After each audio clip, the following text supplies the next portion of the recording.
Listo, como podemos ver nosotros, entonces en la imagen que tenemos allí, los representantes, ¿no?, de los signos que vamos a poder evaluar en la atención que usted pueda requerir. Un pulmoncito, un termómetro, ¿no?, este corazoncito, una de las ayudas que vamos a tener, ¿no?, de los medios que nos van a poder brindar esta medida. Y generalmente, pues, ¿no?, lo que nosotros podemos tener en cuenta es que van a realizarse o van a ser las manifestaciones objetivas de un proceso, de una enfermedad. No, el hecho de que de repente tengamos una temperatura alta nos está indicando que haya algún problema de por medio. Si tenemos nosotros un pulso elevado, una frecuencia respiratoria muy baja o muy elevada también, ¿no?, nos está indicando algo vital. Hay algún inconveniente en el organismo de esta persona que se está manifestando a través de estos signos vitales. Obviamente a través de una medición confiable, porque nosotros tenemos que tener en cuenta que estos signos tienen una variable, ¿no?, tienen una cantidad específica bajo la cual nosotros vamos a poder valorar si es que está dentro de sus límites normales o si de repente los encontramos fuera de esos límites.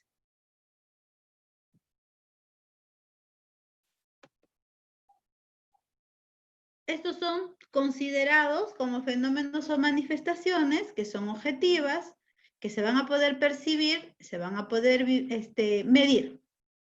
Vamos a utilizar algunos implementos. Conforme nosotros vayamos viendo cada de estos signos que vamos a poder medir, vamos a poder también ir identificando lo que vamos a utilizar, ¿no?, lo correspondiente. Los principales signos vitales: la temperatura, la presión arterial, el pulso y la respiración. 4 puntos que generalmente son los que controlamos en una previa atención, y si usted está en una área de hospitalización, son los que también se van monitorizando cada cierto tiempo según la necesidad que la hayan requerido. Si hablamos de la temperatura,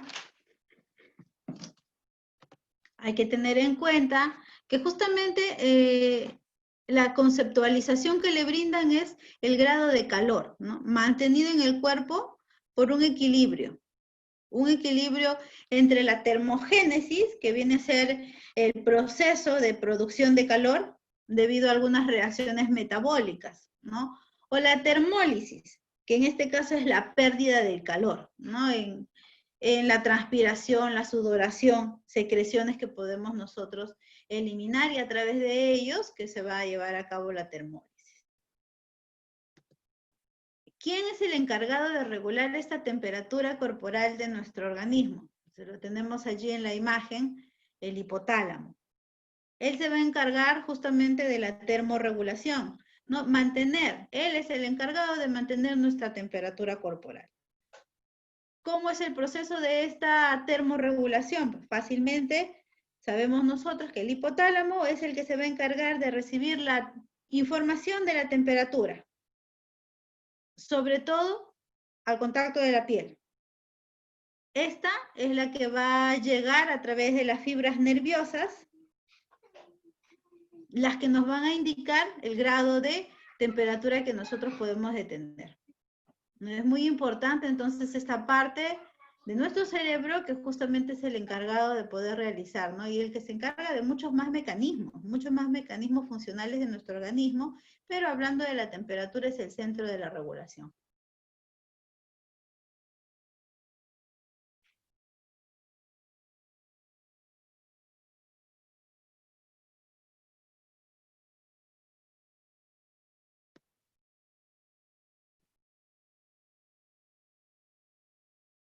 La valoración de la temperatura corporal, ¿no? Este es un procedimiento que justamente va a poder determinar el calor del organismo humano, las cavidades a las que podemos nosotros utilizar para poder medir la temperatura, la cavidad bucal, la cavidad rectal, la región axilar o también la región inguinal.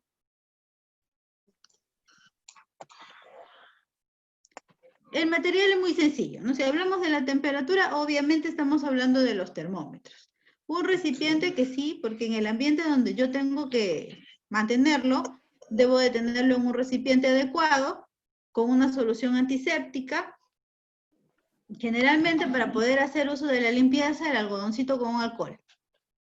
Un recipiente con agua, torundas secas y las hojas de registro que seguramente van a ser muy necesarias para poder registrar la temperatura que tiene su paciente. Acá nosotros podemos observar en la imagen 3 tipos de termómetros.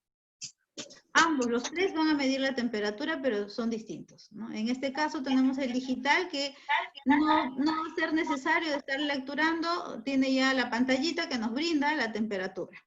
En estos casos sí tenemos que ser muy precisos a la observación porque vamos a poder medir, ¿no? A través de estas líneas y a través del mercurio la cantidad de temperatura que pueda subir, que pueda bajar. Este es otro tipo de termómetros, es el que actualmente estamos viendo que se está utilizando, ¿no? Los termómetros infrarrojos que pueden medir la temperatura a nivel de la frente, a nivel de la muñeca.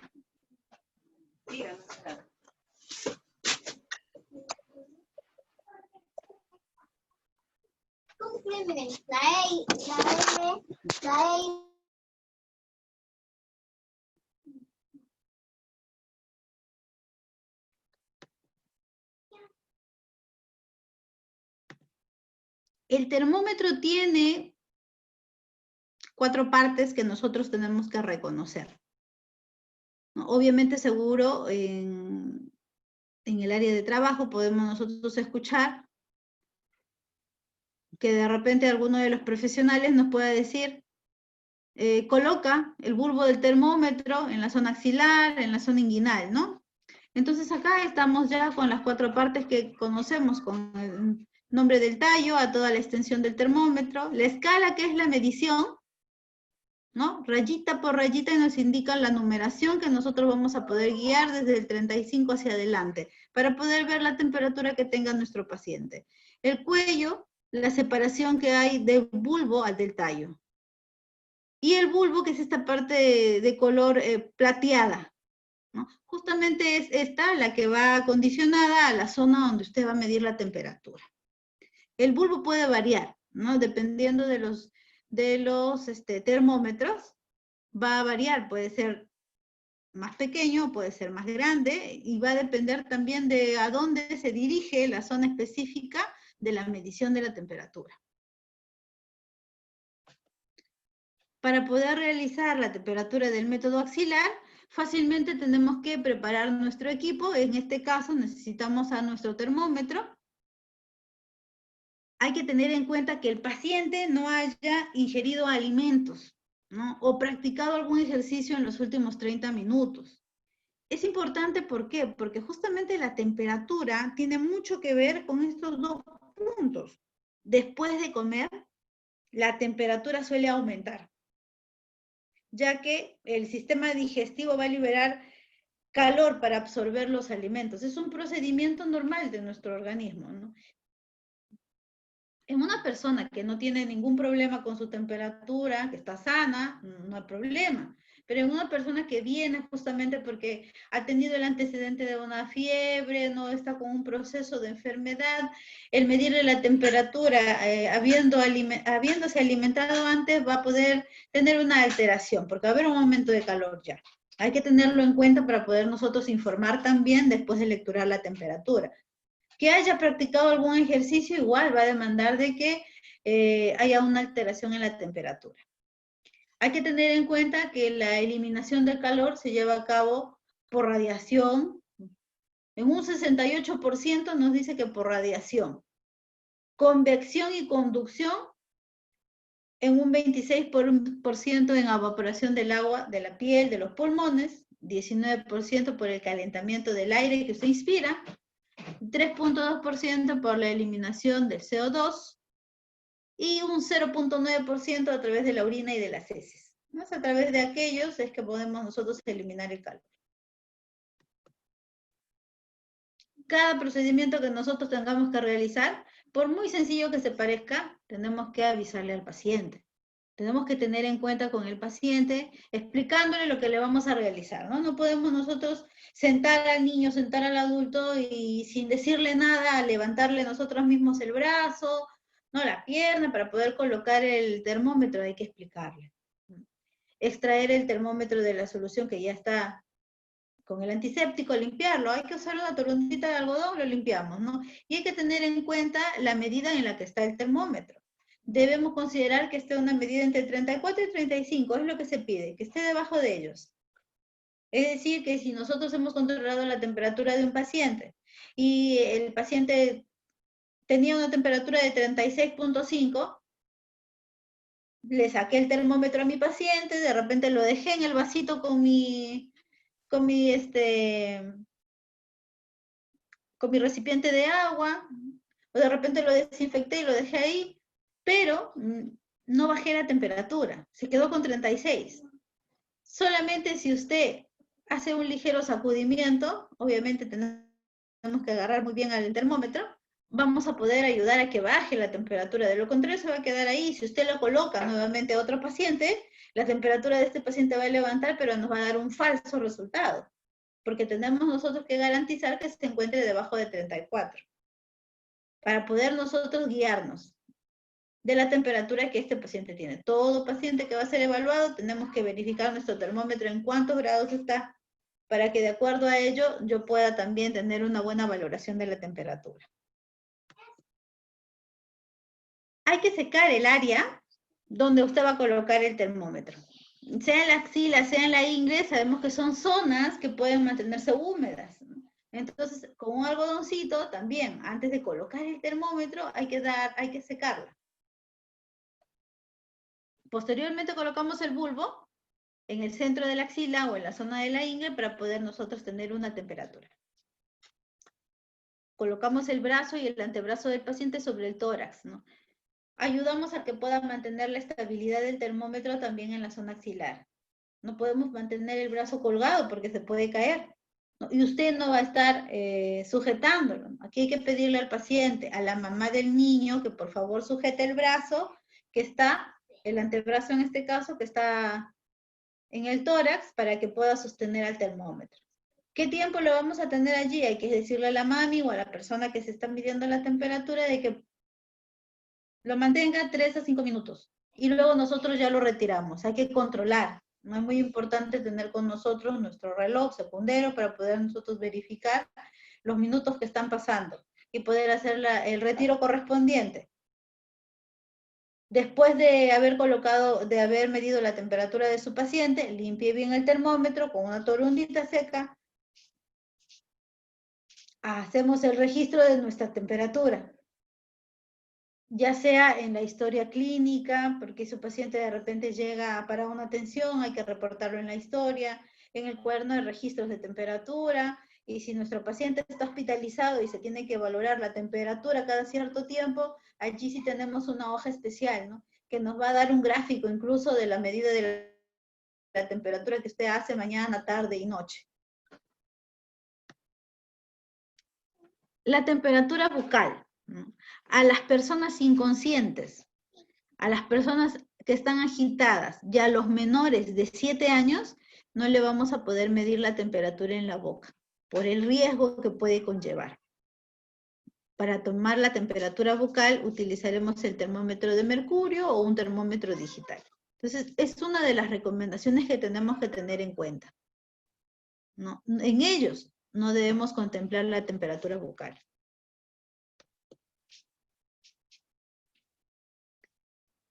Igual vamos a tener en cuenta que para el procedimiento, en este caso, lavarse las manos, explicar como siempre a nuestro paciente, si es necesario colocarse los guantes, se colocan los guantes.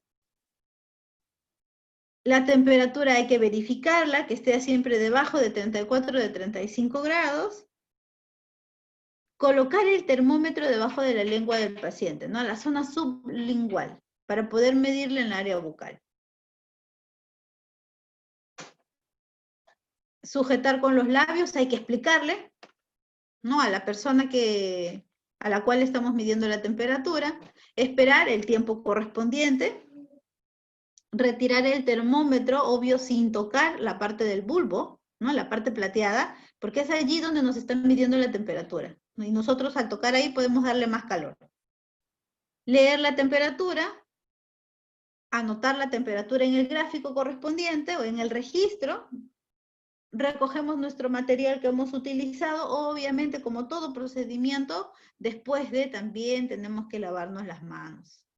Limpiamos nuestro termómetro y ya lo podemos tener guardado y listo para poder realizar nuevamente la toma de la temperatura. Es recomendable, de todas maneras, que el termómetro sea personal, ¿no? Es muy recomendable esto, en los puestos de salud en los hospitales, cuando realizamos la temperatura para medir al paciente, pues no tenemos un termómetro personal, salvo algunas excepciones, hay pacientes que vienen con sus termómetros, ¿no? En el caso de nosotros, por eso tenemos que usar el alcohol, el algodón para poder desinfectarlo.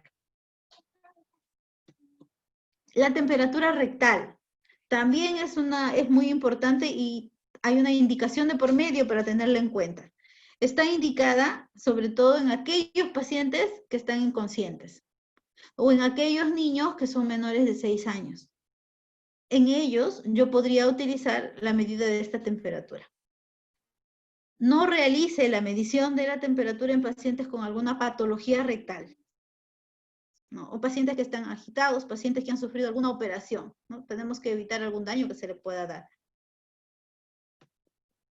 Si hablamos del lactante, como ustedes pueden observar en la imagen, al nacimiento nosotros medimos la temperatura rectal, ¿no? Nacimiento y temperatura rectal. Es la temperatura más exacta que podemos obtener para el recién nacido. Y también lo podemos utilizar en las demás edades, ¿no? Como hemos visto ahí, para menores de 7 años. Hay que elevarle las piernitas en dirección a la cabeza, como ustedes pueden observar. No siendo un niño más pequeñito es más fácil, porque fácilmente usted con una mano va a poder levantarle las piernitas. Tenemos que lubricar el termómetro por la zona del bulbo e introducirlo, por lo menos unos 2 centímetros, nos recomienda. Hay que mantener unos 5 minutos y luego leer la temperatura que pueda marcar.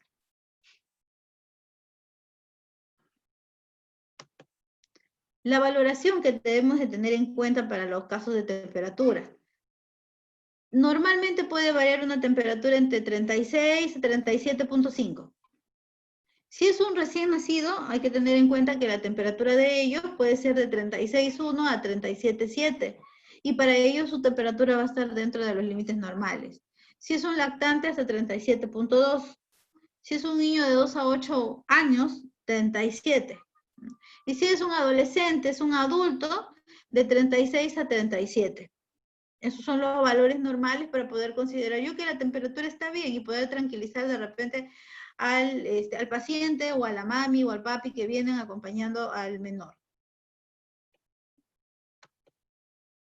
¿Van a existir algunas alteraciones? Sí, ¿no? Por eso nos decía que era muy importante identificar estos signos vitales, porque van a ser la previa para poder nosotros conllevar a un diagnóstico o ayudar al diagnóstico, ¿no? En este caso, vamos a considerar aquel que sea febril, ¿no? Aquel que no tiene fiebre, ¿no? Su temperatura no sobrepasa de los 37 grados.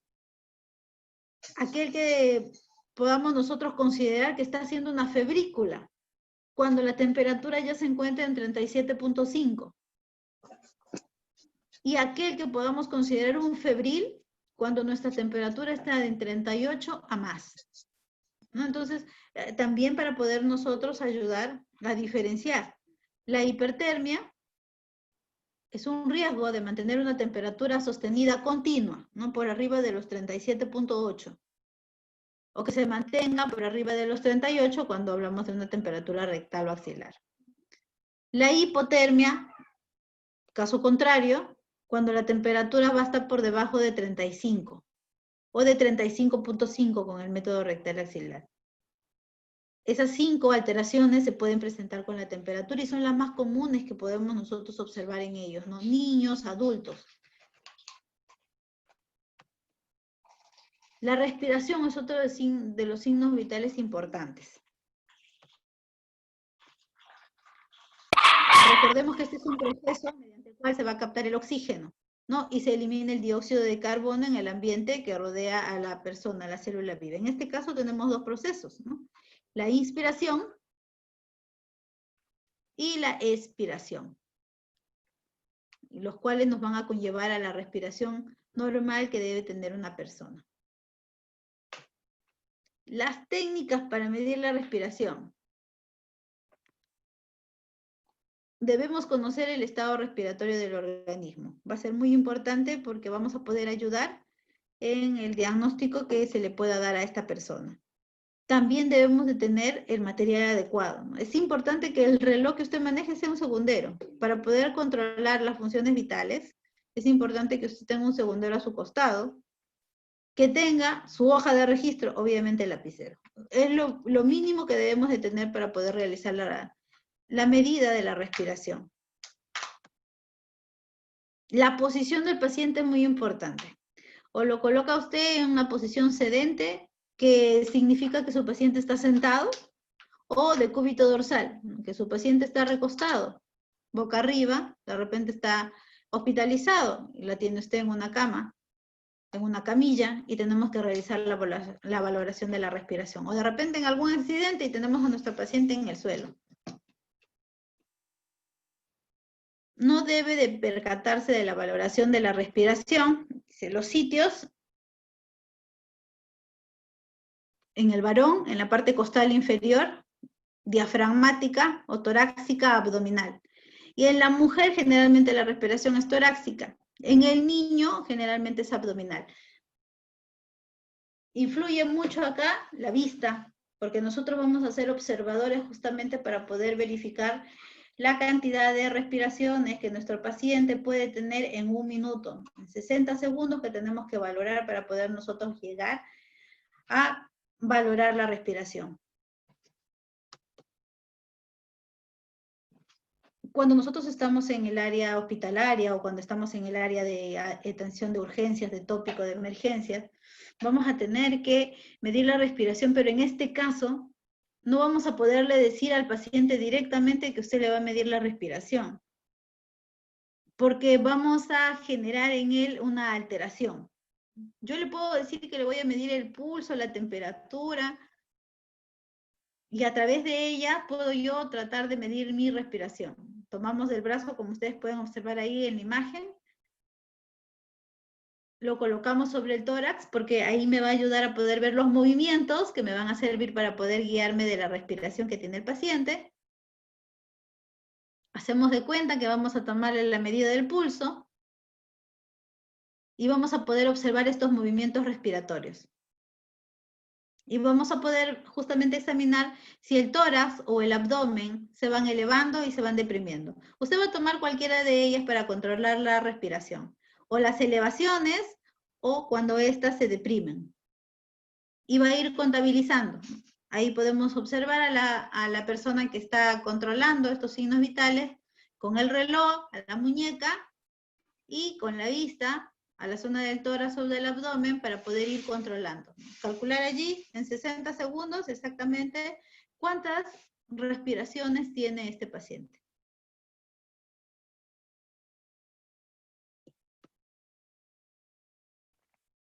Existen valoraciones limitados para las diferentes etapas, ¿no? En el caso del recién nacido, podemos considerar de que él puede tener desde 30 hasta 80 respiraciones por minuto. Mientras más pequeña sea la persona en edad, las respiraciones van a ser más altas, ¿no? Va a haber mayor cantidad de respiraciones. Cuando ya nos estamos acentuando a la adolescencia, a la etapa del adulto, las respiraciones van a ser menores. El lactante de 20 a 40, estamos hablando de un niño de un mesecito hasta los 11 meses, ¿no? Puede tener 20 a 40 respiraciones por minuto y va a estar dentro de lo normal. Si sobrepasamos o bajamos esas cantidades, es cuando tenemos que tener cuidado de que algo de repente está sucediendo con este lactante. En el caso del niño mayor de 1 año, que es considerado como el lactante mayor, hasta el año 11 meses, puede tener un total de respiraciones por minuto de 20 a 30. Si el niño tiene de 2 a 4 años, podemos considerar también una cantidad de respiraciones de 20 a 30. Si el niño está más grande, ¿no? Mayor de 5 años hasta los 8 años, el niño puede tener un total de respiraciones de 20 a 25. Va ya disminuyendo el total de respiraciones, ¿no? Cuando llegamos a la etapa del adulto, y en este caso desde los 15 años que se controla las respiraciones a los adolescentes, ya podemos nosotros tener un total de respiraciones de 15 a 20 minutos, a 20 por minuto. Bajo estas circunstancias nosotros vamos a tener también estas alteraciones, que gracias a estos valores vamos a poder determinar. Si el paciente tiene una bradipnia, estamos hablando de que hay una lentitud en el ritmo respiratorio. En el adulto, la frecuencia respiratoria puede ser menor de 12 respiraciones por minuto. Si hablamos de una taquipnia, viceversa, ¿no? El aumento en el ritmo respiratorio. En el adulto va a ser mayor de 20 respiraciones por minuto. También tenemos la hiperepnia, que es una respiración profunda y rápida de frecuencia mayor a 20 respiraciones por minuto en el adulto. Tenemos el apnea cuando hay ausencia de los movimientos respiratorios. Seguramente allí mi paciente va a necesitar de una ayuda para poder continuar con el proceso respiratorio. La disnea, ¿no? Es una sensación del paciente de una dificultad que él manifiesta, un esfuerzo que tiene para poder respirar. Tenemos 5 alteraciones que se pueden presentar por la baja o por la alta cantidad de respiraciones en 60 segundos que nosotros debemos monitorizar. El pulso es otro de los signos vitales importantes. Ahí, como podemos observar, ¿no? La medición del pulso es la expansión y la contracción de una arteria. Esta se produce cada que hay una contracción del ventrículo izquierdo. Cada que nuestro ventrículo hace una contracción, se expande y se contrae la arteria y por eso nosotros llegamos a sentir los latidos.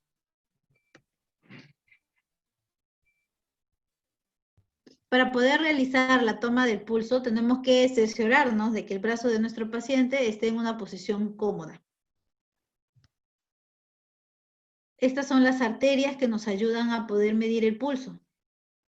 Tenemos la arteria carotidia, ¿no? Que es la que está a la altura del cuello. Es una de las arterias más grandes, la que está directa al corazón, y justamente los latidos van a ser más fuertes. Cuando nuestro paciente tiene algún tipo de accidente y podamos nosotros ver que de repente está inconsciente, fácilmente podemos tocar allí para poder identificar rápidamente el pulso. También podríamos utilizar la arteria subclavia, que está a la altura de la clavícula. Podemos utilizar la arteria braquial. Podemos utilizar la arteria femoral. Podemos utilizar la arteria poplitea. La radial, la cubital. También la pedial, ¿no? Que está en el dorso del pie. Normalmente, para poder nosotros hacer el control del pulso en un paciente que viene a una consulta, utilizamos la arteria radial. Y aquí podemos nosotros observar con 2 de los dedos, que pueden ser el índice, el medio y el anular, también nos dice podría utilizarse, sobre la arteria que usted haya elegido. La arteria carotidia a la altura del cuello, podemos ver allí que tenemos que hacer una ligera presión, ¿no? De la arteria para poder ayudar a que ésta pueda realizar, a que usted pueda sentir el latido de las mismas. Igual si es en la muñeca, utilizamos la radial. Estos 2 dedos, índice y medio, nos ayudan a hacer la ligera presión y a poder usted sentir los latidos que va a tener que ir contabilizando, ¿no? Igual, en un lapso de tiempo de 60 segundos. Podemos utilizar la zona interna del brazo, o en este caso, el dorso del pie, ¿no? Si tenemos alguna dificultad para poder identificarla en la zona radial, yo fácilmente puedo utilizar estas opciones, ¿no? La parte interna, el dorso o la carotidia, que me van a ayudar a identificar más rápido incluso el pulso. También tiene los valores normales, identificados por etapa.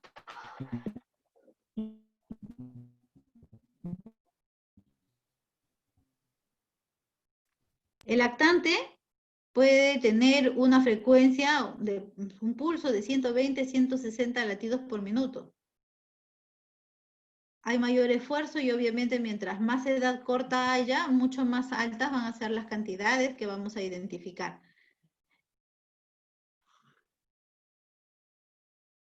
Los niños pequeños, menores de 3 años, vamos a poder identificar un pulso de 90 a 140 latidos por minuto. En el caso de los niños de 3 a 5 años, podemos identificar de 80 a 110 latidos por minuto. Mientras no pasen de esos extremos, estamos dentro de las cantidades normales. El escolar, el niño, hasta los 11 años, puede tener una frecuencia de 75 a 100 latidos por minuto.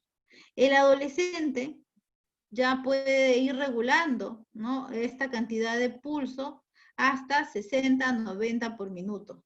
Y en el caso del adulto,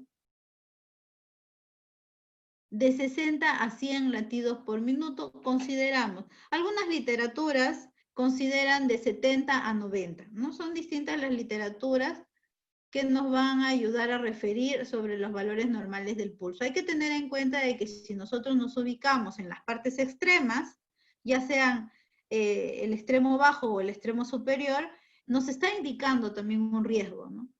Algo puede haberse suscitado para que este pulso esté en el límite inferior o para que ese pulso esté en el límite inferior. Lo ideal es que se mantengan en una parte media, ¿no? Si es que de repente es de 60 a 90, pues con 70 a 80 yo ya estoy alejándome de los extremos. Recordemos que los extremos tampoco son buenos indicadores. Podemos llegar allí y tenemos que seguir valorando posteriormente para ver si no sobrepasamos de los valores.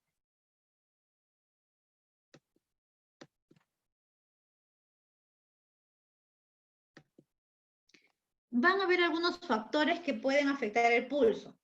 En el caso de la edad, ¿no?, con el aumento de la edad, la frecuencia del pulso va a ir disminuyendo de forma gradual. Va a ser un factor que nosotros no vamos a poder modificar. En el caso del sexo, también es otro factor que no vamos a poder modificar. El promedio de la frecuencia del pulso es más baja en el hombre que en la mujer. El ejercicio, por lo general, aumenta el pulso con la actividad. Esto sí es algo que se puede controlar.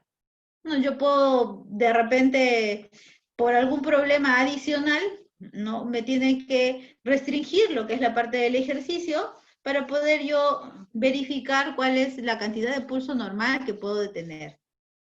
La fiebre también, la temperatura va a producir vasodilatación y esta va a ocasionar el aumento en la frecuencia de pulso. Es algo que también se va a controlar, porque obviamente después de que este proceso de fiebre desaparezca, mi pulso se va a mantener en un estado adecuado. Las hemorragias son situaciones que se pueden presentar. La pérdida de sangre va a aumentar también la frecuencia de pulso. El estrés, ahora causante de muchas enfermedades, y obviamente aquí también va a alterar uno de nuestros signos vitales. Produce la estimulación del sistema nervioso, aumenta la actividad del corazón y al pasar esto, la frecuencia del pulso también se va a ver aumentada, ¿no? Entonces estas situaciones van a poder alterar. Teniendo una causa aparente, nosotros controlando esa causa vamos a poder estabilizar esta situación. La presión arterial es otro de los signos vitales importantes, que también es muy común ser evaluado para cuando nosotros realizamos alguna consulta. La puede conocer usted como la tensión arterial o la presión sanguínea, ¿no? Es la medición de la presión que ejerce la sangre contra las paredes de las arterias y la resistencia que éstas ofrecen ante el paso de la sangre, que es impulsada desde el ventrículo izquierdo. Esa contracción y relajación ventricular van a ser las que determinen si hablamos de la presión sistólica o si hablamos de la presión diastólica. Cuando nosotros realizamos la medida de la presión arterial, justamente tenemos dos valores. Seguramente que en alguna oportunidad hemos tenido algún resultado de la presión arterial y nos han podido manifestar que tenemos de repente una presión de 100/80, ¿no? De 110/70. Son dos valores los que nos están dando, ¿no? Una le corresponde a la presión sistólica y la otra le corresponde a la presión diastólica. Pero, ¿qué significan cada una de ellas? La presión máxima, ¿no? El punto más alto de la presión es la presión sistólica. Es la máxima presión que ejerce la sangre como resultado de la contracción del ventrículo izquierdo. Por lo tanto, es la onda sanguínea más alta dentro de las arterias. Es el latido más alto que usted escuche cuando está realizando el control de la presión arterial. Esa es nuestra presión sistólica. Cuando tenemos nosotros la presión más baja, la mínima, estamos hablando ya de nuestra presión diastólica. La presión diastólica es la presión mínima de la sangre dentro de las arterias. Esto ya después de que ha habido la contracción del ventrículo izquierdo, este ya se está relajando y nos está dando un latido mínimo. Y este es el latido de la presión diastólica. Entonces siempre vamos a tener el resultado. Presión sistólica sobre presión diastólica. Dos puntos muy importantes cuando nosotros estamos evaluando la presión de una persona. El latido más alto que usted escuche es la presión sistólica sobre el latido más bajo que usted escuche, que va a ser la presión diastólica. En este caso sí tenemos que informar a nuestro paciente, ¿no? Y explicarle obviamente el procedimiento. Hay algunos pacientes que no se sienten cómodos, saben que se les va a tomar la presión, hay que explicarles, hay que colocarle el brazalete, ¿no? Y el brazalete a veces suele ajustar un poco al paciente y algunos pacientes son muy sensibles, no manifiestan la incomodidad en ese momento, pero hay que explicarles lo que se les va a realizar, ¿no? Informarles sobre el procedimiento que hay que hacer. La posición es muy importante, usted tiene que acomodar bien a su paciente para poder realizar la toma de la presión arterial. Él debe estar bien setado, ¿no? Ubicarlo bien, donde incluso el brazo debe estar sostenido en alguna superficie, ¿no? Puede ser en la mesa, en la camilla, pero no la podemos tener en el aire. Como ahí nos dice, ¿no? Debemos tener el brazo libre de ropa, que no haga presión. Si nuestro paciente está con su casaca, con su chompa, debemos retirarle la casaca, debemos retirarle la chompa para evitar que haya presión. Yo no puedo remangarlo, porque si lo remango y estoy ejerciendo una presión en la zona, y ya no me va a favorecer para la medida de la presión arterial. Hay que colocarlo en una posición anatómica, funcional. El brazo debe estar apoyado en la cama, ¿no? En la mesa, a la altura del corazón. Localizamos la arteria braquial, ¿no? Que en este caso es la arteria que vamos a utilizar para poder medir la presión arterial. Esta está en la flexura del codo. Allí la vamos a poder ubicar. Igual, vamos a utilizar dos deditos para poder nosotros ubicar a nuestra arteria y allí tenemos que utilizar nuestro estetoscopio, ¿no? Envolvemos el brazalete o el manguito alrededor del brazo sobre la flexura. En la parte media de donde salen las mangueritas deben estar a la altura de la arteria. Ubicar el extremo inferior del manguito a 2 centímetros por arriba del pliegue del codo, sin hacer demasiada presión, pero tampoco debe quedar flojo. Y usted debe sujetar, como viene con el pega-pega, se ajusta bien con el pega-pega, pero deben entrar al menos 2 dedos debajo del brazalete. sea, no puede caerse el brazalete, debe estar ajustado, pero deben ingresar al menos 2 dedos. Allí yo tengo la seguridad de que no está haciendo una presión total, porque si no hay también la incomodidad del paciente. A veces ajustamos demasiado y ya cuando estamos insuflando nos damos cuenta de que ya se está colocando roja la zona ya. ¿Por qué? Por la demasiada presión que le hemos ejercido. Ubicar el esfigmomanómetro, ¿no? Justamente el brazalete contiene al manómetro que tiene las agujitas del reloj y este debe estar visible a mis ojos para yo poder lecturar la medida que me está brindando. Colocamos el estetoscopio en la posición de uso en los conductos auditivos con las olivas hacia adelante. Las olivas son las que están ingresando a los oídos. Esta posición permite una mayor audición, ¿no? Justamente estos están abocados a que controlen el ruido exterior, para que usted pueda escuchar los latidos que está ingresando, que está en ese momento evaluando. Hay que colocar el diafragma, que es la parte del estetoscopio, ¿no? Hay una campanilla, la que va justamente al contacto directo con la piel. La colocamos por la arteria, sobre la arteria humeral o la braquial, porque son las dos las que vienen justamente atravesando el pliegue del codo. Por allí usted va a poder atravesar. Puede utilizar la braquial, puede utilizar la humeral. Primero usted tiene que palpar para poder identificar el latido y sobre el latido que identificó, coloca usted al estetoscopio. Hay que tener bastante cuidado para cuando vamos a cerrar la válvula y dejar que el aire escape. Hay una perilla que debemos aflojar para que el aire vaya escapando y usted vaya midiendo las agujitas que van bajando y escuchando atentamente dónde está el latido más alto y dónde está el latido más bajo. No vayamos a aflojar mucho porque si no, se dispara todo el aire y las agujitas regresan, ¿no? Ya no nos va a dar oportunidad de medir, de controlar el latido más alto o el latido más bajo.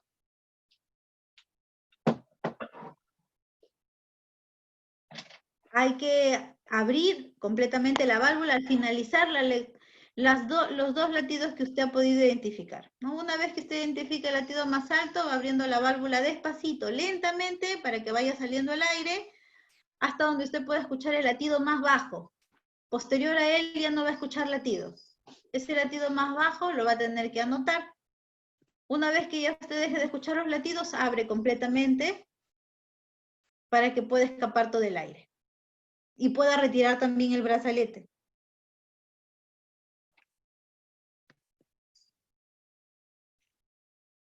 La valoración que nosotros podemos obtener para poder identificar una presión adecuada o una presión que está sobre los límites normales, tenemos en el caso de la sistólica menor de 120, en el caso de la diastólica, que es la presión más baja, menor de 180. ¿No? Usted puede obtener una lectura de 120 sobre 80 y mi paciente se mantiene con una presión dentro de su normalidad. Si ya nosotros estamos obteniendo una presión sistólica de 120 a 139 o de 80 a 89, podríamos tener un control posterior, ¿no? Porque nos indica de que podría existir un problema de hipertensión. Ahora, el diagnóstico lo da obviamente el médico. Esta es una medida que usted ha realizado por valoración consecutiva que se hace siempre para valorar al paciente antes de ingresar a una consulta. Puede ser el determinante de un diagnóstico dependiendo de las demás evaluaciones que el médico requiera. En este caso, cuando encontramos una presión que está oscilando por encima de los valores normales, debemos realizar un control continuo, una semana consecutiva de la toma de la presión, en un horario específico. Si usted decide hacerlo en las mañanas, si es en las tardes, por las tardes. Todos los días con la finalidad de ¿qué? De ir controlando. Muchas situaciones pueden ocasionar que en el momento de la atención usted pueda tener una lectura que esté valorando encima de los valores normales.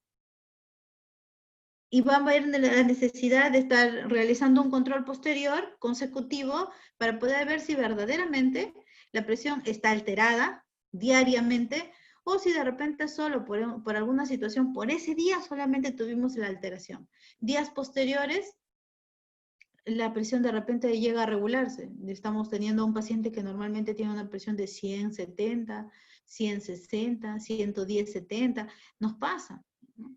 El hecho de que usted de repente venga rápidamente a atenderse porque se hizo tarde, va a alterar la presión en ese momento. Si usted descansa unos 10 minutos, vamos a tener un poquito más de tranquilidad para poder realizar la toma de la presión, que nos dé un dato más exacto. Cuando hablamos de un problema de hipertensión, estamos hablando de unos valores que sobrepasan a 140 en la presión sistólica y en el caso de la diastólica sobrepasan los 90. Si hablamos de una hipertensión en un estadio 1, estamos hablando de que hay una presión que nos está sobrepasando los 140, 159, ¿no? Y la diastólica de 90 a 99. Y si hablamos ya de algo más complicado, un estadio 2, una presión sistólica mayor o igual a 160, ¿no? O una presión diastólica mayor o igual a 100. Esos datos se pueden presentar en aquellas personas que son hipertensas, para lo cual existe un control de por medio, ¿no? Es muy importante valorar, como les decía, un solo resultado no va a determinar que seamos hipertensos. El resultado del momento se puede haber dado por diferentes motivos. La valoración tiene que ser posterior a estos datos de manera consecutiva para que recién el especialista, el médico, pueda determinar si verdaderamente estamos hablando de un paciente candidato a hipertensión o de un paciente hipertenso. De lo contrario, solamente podemos estabilizar a nuestro paciente en los días posteriores. Pero nos va a ayudar bastante para que usted pueda en el momento, ¿no? Ayudar al diagnóstico del médico. Si su paciente en el momento tiene una presión sobrepasando los 140, es un dato muy importante que usted le tiene que recalcar al doctor cuando está pasando a su paciente a consulta. Yo no lo puedo dejar al paciente con esa presión hasta la hora que le toque la consulta. Hay que tener en cuenta que los riesgos son muy fuertes, ¿no? En el caso de la presión podemos tener algunas complicaciones. No sabemos si el paciente es o no es hipertenso, de repente es un paciente nuevo que por primera vez llega a mi establecimiento, no lo conozco. En el caso de tener la historia clínica con atenciones anteriores, yo podré saber si mi paciente es o no es hipertenso porque existen los antecedentes en la historia, ¿no? Y ahí yo seguramente puedo haber marcado en algunas atenciones anteriores que este paciente es hipertenso. Entonces, con toda la cercioridad de que es un paciente así, yo indico al médico, ¿no? De que tiene una presión su paciente sobrepasando sus límites normales y que es hipertenso. Ya el médico me dirá, dale este medicamento, ¿no? Atiéndelo aquí o lo atiendo primero, porque es una situación que se está generando en ese momento como una urgencia. Entonces es importante valorar nuestros signos vitales, van a ser muy importantes, porque vamos a ayudar a la atención que le vamos a brindar en el momento. La rapidez con la que se pueda actuar con alguna alteración de estos signos vitales van a conllevar a que nuestro paciente esté estable, ¿no? Y si yo no actúo con rapidez, pues de repente puedo complicar la situación de salud de mi paciente. Tenemos muchos pacientes que son asintomáticos, ¿no? Hay personas con problemas respiratorios, con problemas de presión, que normalmente ellos pueden estar tranquilos, usted hace la valoración, se da cuenta que en ese momento está súper alterado, ¿no? Y el paciente a veces no manifiesta ninguna molestia, tranquilamente está esperando su consulta. Pero bajo estas circunstancias tenemos que hacerlos evaluar previo, ¿no? Por eso es que los signos vitales son importantes. Su nombre lo dice, no son de vitalidad para el funcionamiento de nuestro organismo. Si alguno de ellos se altera, tenemos la probabilidad de que exista un problema de fondo, o de lo contrario, que se desarrolle un problema de fondo también.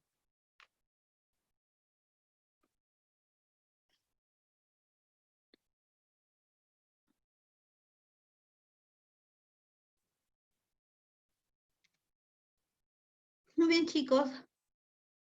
hasta aquí vamos a llegar con lo que son los temas de la primera unidad. Entonces, hasta aquí vamos a evaluar la primera unidad. La semana que viene vamos a aprovechar para que puedan ustedes dar su examen.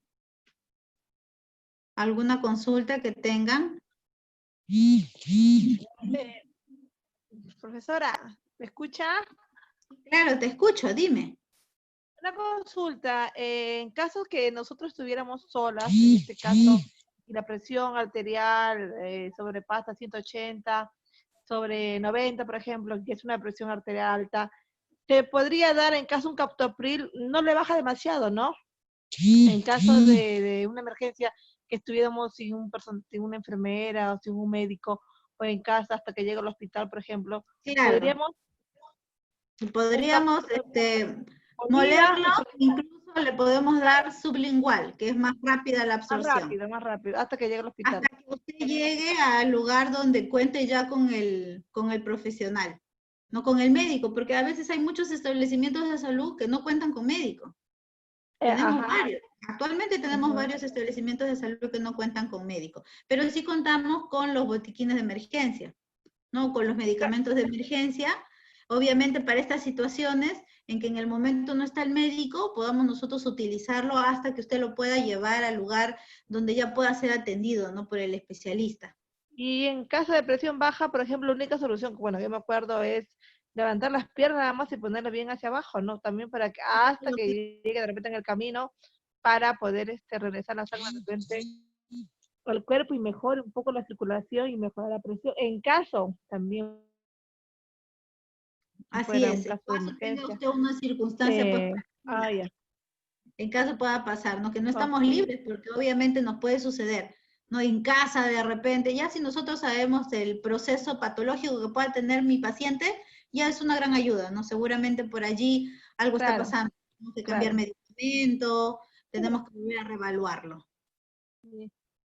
Claro, porque puede ser un derrame, puede haber esto, inclusive ya con la pastilla, inclusive hasta se le puede dar hasta sorbite, creo yo. Pero bueno, son casos más extremos. Sí, Ya, profesora, gracias.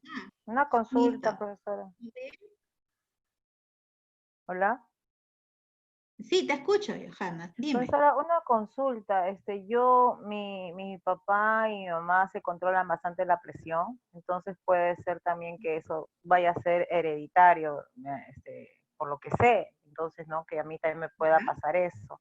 Entonces, yo ya he tenido situaciones en que me he sentido mal, me han tomado la presión, pero mi presión está bien, pero profesora, veo las estrellitas, se me nubla la vista, veo manchas negras por todos lados y siempre me dicen que es la presión, pero cuando me mide la presión todo está bien.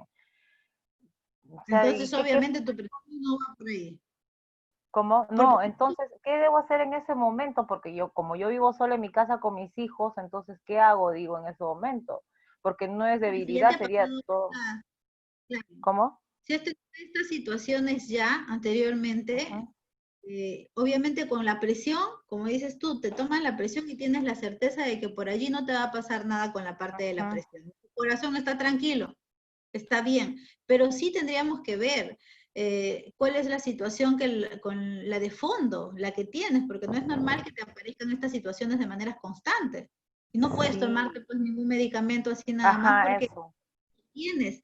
Más bien, podría relacionarse de repente algún problema de glucosa, algún problema relacionado con los triglicéridos o el colesterol, que también suelen producir estas molestias muy parecidas, van de la mano con la presión. Estos dolores intensos van a producir estos problemas en la vista, van a producir esas chispitas, estos destellos que puedes observar. Y eso puede ser debido a esos 3 factores también. O sea, la presión está descartada, pero ahora te falta descartar con un análisis, ¿no? Glucosa, colesterol y triglicéridos, porque ellos 3 pueden ser los causantes de la molestia que tú tienes. Ya, entonces tendría que ser eso.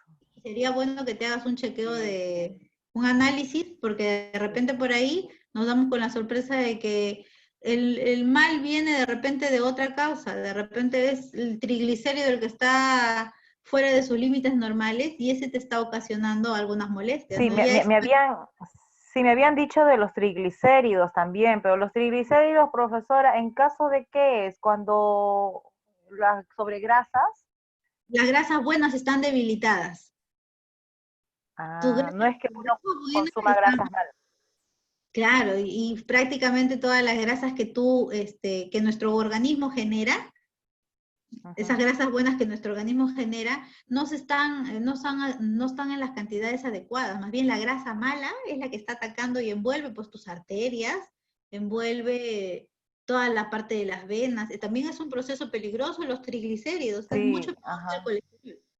Profesora, pero los triglicéridos da personas que comen grasas, me dicen, o está mal, eso es el concepto. Mira, pueden ser dulces, pueden ser golosinas, pueden ser frituras, ¿no? Los azúcares también pueden producir la grasa mala. Mayormente Porque todo yo lo que no es como, refinado. Por porque eso yo no como nada de eso, por eso también me digo, ¿por dónde voy a tener triglicéridos? Porque yo no como nada de eso. pero a veces Por eso parece mentira y el quería cuerpo reacciona de manera distinta a la producción de la grasa de nuestro organismo. Ajá, entonces ya no me queda otra que hacerme, sacarme análisis. Está bien, El che- profesora, gracias. Y hay que hacernos el chequeo de todas maneras. Ajá, gracias. Sí. Profesora, disculpe, para terminar en su curso. Dos preguntitas, Mira, porque como nadie pregunta. Mire, muy aparte de eso, se cerraba hasta las 6 de la tarde, ¿no? El trabajo del botiquín. Yo lo he enviado porque envié temprano ayer, entre día envié mi tríptico y recién hoy día lo he vuelto a enviar porque todavía tiene tiempo. Le he escrito yo ahí un costadito, profesora, que yo le envié para que sepa. Está bien de la hora normal, por si acaso. No sé si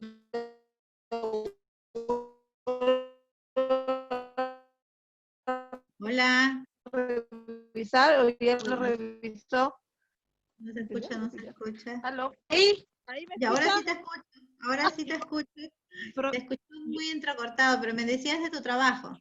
sí, lo que pasa es que yo lo envié a la hora normal, primero envié, 2 días antes había enviado mi tríptico, porque ahí te pedí el tríptico, y en la ¿Ya? tarde he enviado antes de la hora mis fotos del botiquín. Lo ¿Ya? revisa, profesora, porque no sé si lo habrá revisado, porque lo volví a enviar dentro del mismo. Ya, a ver, lo voy a revisar, lo voy a tener en cuenta, Carmen, ¿ya? Sí, otra consulta, profesora, en el trabajo, ya que vamos a entrar al otro curso, lo que pasa es que ahí en la entrega de trabajo decía hasta el 22 de agosto, y Se es ha de todas las equivocado, vacunas. profesora. ¿Aló? ¿Del recién nacido? Sí, Sí, queríamos saber, porque yo estaba en duda, no lo había hecho porque no, ahí decía hasta una fecha diferente, y solamente hemos trabajado dos vacunas nada más. Sí, nada más la BCG y la hepatitis B. claro, de esa clase era, pues. Y esto, pero ya ahí dice otra fecha, y se me he confundido, justo le pregunté a Usted ha Hanna con la puesto, que está. profesora, 22 de agosto. Parece que ahí usted tal vez se Ah, haya confundido. sentido.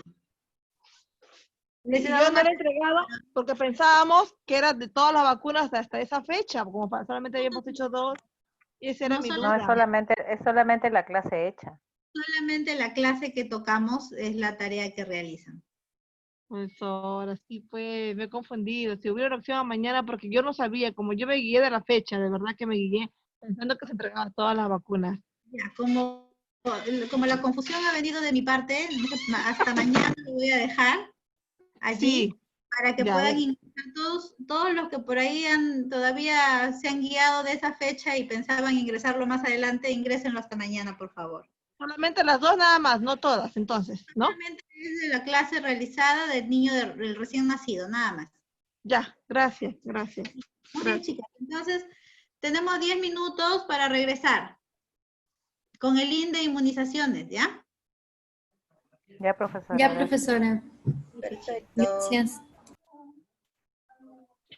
Ya, profesora.